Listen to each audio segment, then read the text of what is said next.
Okay, because at 6 years old, my story was just beginning. Good stories take time to develop, and personal narratives evolve every day as we live, learn, and grow. The most important part of a person's story involves their identity. Identity influences how we act and even shapes others' views of us. There are countless details that go into the composition of a person's identity. But for many people, one of the most important aspects is occupation. Identity, often formed by occupation, is a central figure in a person's narrative or life story, which provides meaning for everyday activities and even life itself. The idea that occupation is important to our identity is woven into us throughout our lifetime. Like any story, this concept takes time to develop. Ultimately, there are three questions which represent the stages in which occupation contributes to our self-identity and how the value of this identity is revealed through personal narrative. The first, what do you want to be when you grow up? The second, what do you do for a living? And the third, what now? Let's start with my first question. What do you want to be when you grow up? Occupation is clearly essential to our story when children are instilled with this mindset. This process begins when we are young and involves experience, environment, and choices. Children gain occupational experience before they're even old enough to choose a career path. Examples of this include Bring Your Child to Work Day and Career Day in elementary school. When I studied abroad, I asked my 8-year-old Australian brother what he wanted to do when he grew up. He was quite certain that he would make a living creating Minecraft videos for YouTube as a career. This was most likely due to his involvement watching these videos and experience that impacted his occupational outlook. Research reinforces this.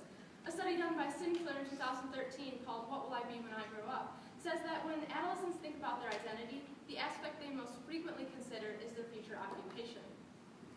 The environment is another factor that contributes to how we value occupation to our identity. During childhood, this is influenced by social relationships.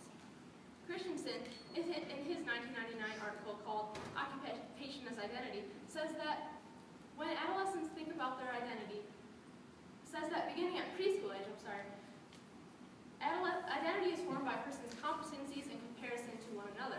So children catch on to what they can do well and what they cannot, and this helps them choose a possible occupation. Finally, our self-narratives are influenced by choices regarding occupation. We must choose how crucial this will be to our identity. Although this is informed by others, it must ultimately be our choice. As Fallon in 2009 reports in the Journal of Occupational Sciences, the occupations individuals participate in throughout their lives are influenced by internal drives and conscious decisions. We are the authors of our own story, and occupation is a reflection of this. As a person grows, their story grows too. When entering the workforce, we meet others whose stories are vastly different from ours, and we compare occupational performances with others. Through this, we quickly realize the course of our own narrative. This brings me to my next point question. What do you do for a living? In America, asking someone what they do for a living is common when meeting them for the first time. As Christensen, whom I mentioned earlier, states, this illustrates the close connection between occupation and identity, which allows us to relate to others' stories when we share occupational interests. In her 2004 study called Occupation and the Construction of Identity, Unruh calls this a social shortcut to finding out who someone is. Occupation is also a representation of value for a person in society as well. Which occupations are valued in society may affect how a person views themselves and their own personal narrative. Kayumov, in his 2014 article called The Prestige of Professions, says that the first aspect to consider when measuring an occupation's worth is the role it plays in the functionality and development of the economy and society. Luckily, all occupations contribute to society in one way or another, so people add meaning to their stories simply by holding a job. Overall, occupation is crucial to our well-being. Taylor, in her 2008 research for the Institute of Health and Social Care, says that identity, occupation, and well-being are interrelated. In other words, there's a connection between our everyday activities and our health. What we do matters and has meaning in more than one way. Rath, in the 2014 issue of the Gallup Business Journal, writes about occupation in the context of Gallup's book about the 5 essential elements of well-being. Among the 5, he notes that career well-being is the most essential. If you don't get a chance to regularly do something you enjoy, whether it be more of a hobby or interest than something you get paid to do, he says that the odds of you having a high level of well-being in the other 4 areas decrease as well. This may explain why job loss is so detrimental.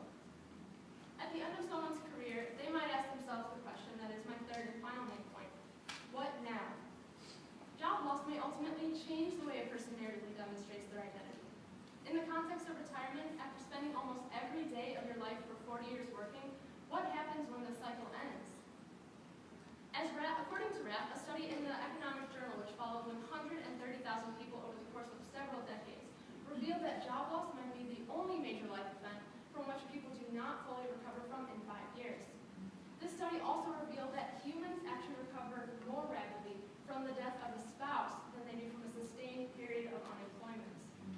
After losing or concluding a job that is central to a person's occupation, one must learn how to cope. Having a versatile self-narrative is one way of adapting to job loss or job conclusion, such as retirement. Taylor states that identity can be conceptualized as a narrative which reveals meaning.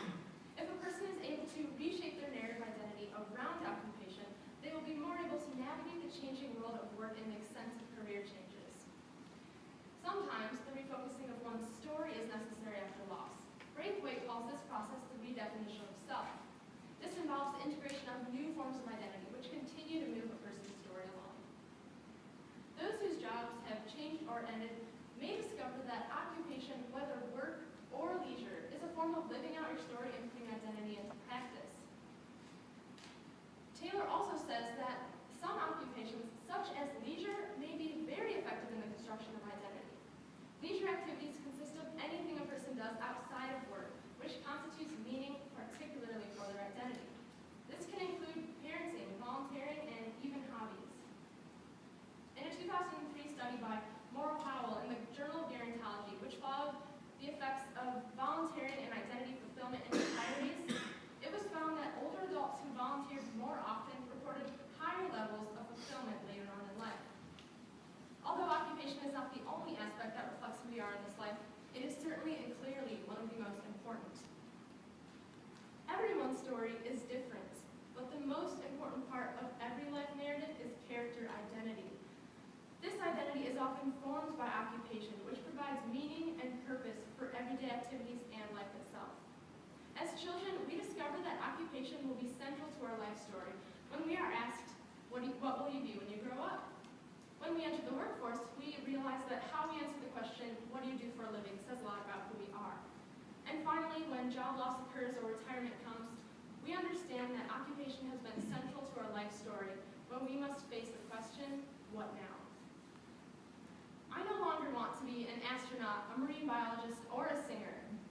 In fact, I'm not quite sure what I want to be yet, because that part of my story is still up to God.